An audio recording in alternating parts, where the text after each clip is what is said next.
बिस्मिल्लाहिर्रहमानिर्रहीम। तनवीर काज़म जाफरी दी तरफों पंजाबी वसेब नूं अस्सलाम अलैकुम ते जी आयां नूं। असीं तुहाडे अपने चैनल ते अज तुहाडे वास्ते एक नवीं गज़ल लैके आए हैं। तो उम्मीद करते हैं कि तुहानूं गज़ल पसंद आएगी। तो गज़ल का मतलब है जी कि उच्चियां खाबां मिट्टी विच मधोलिया है। वाह। उच्चियां खाबां मिट्टी विच मधोलिया है। उच्चियां खाबां मिट्टी विच मधोलिया है। जग विच सानू कक्खां वांगों रोलिया है। सोहना जग विच सानू कक्खां वांगों रोलिया है। ते ओनू केड़ा डर है हुण रसवाइयां दा। वाह वाह वाह। ओनू केड़ा डर है हुण रसवाइयां दा, जिहने अपने हर एक लफ्ज़ नू तोलिया है। वाह वाह। ओनू केड़ा डर है हुण रसवाइयां दा, जिहने अपने हर एक लफ्ज़ नू तोलिया है। बहुत आला। ते इधरों उधर जाण ते कोई राजी नहीं। वाह वाह वाह। इधरों उधर जाण ते कोई राजी नहीं। उधर वालिया सब नू खूब टटोलिया है। वाह वाह। उधर वालिया सब नू खूब टटोलिया है।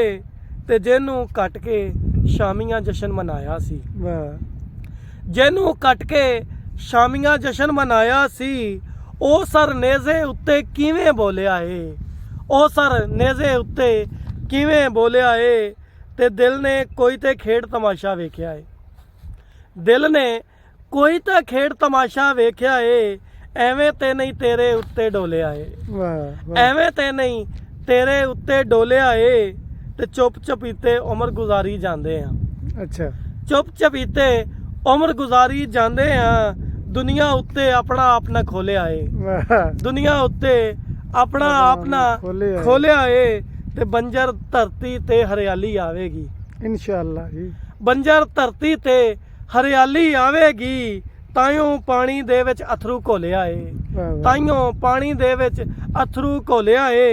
ते शहर दे रौनक मेलियां विच गवाचिया सी। अच्छा जी। शहर दे रौनक मेलियां विच गवाचिया सी।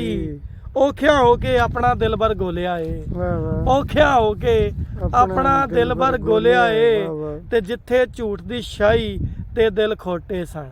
वाह। जिथे झूठ दी शाही ते दिल खोटे सन, क्यों तनवीर हुण उत्थे तू सच बोलिया है। वाह वाह। क्यों तनवीर हुण उत्थे तू सच बोलिया।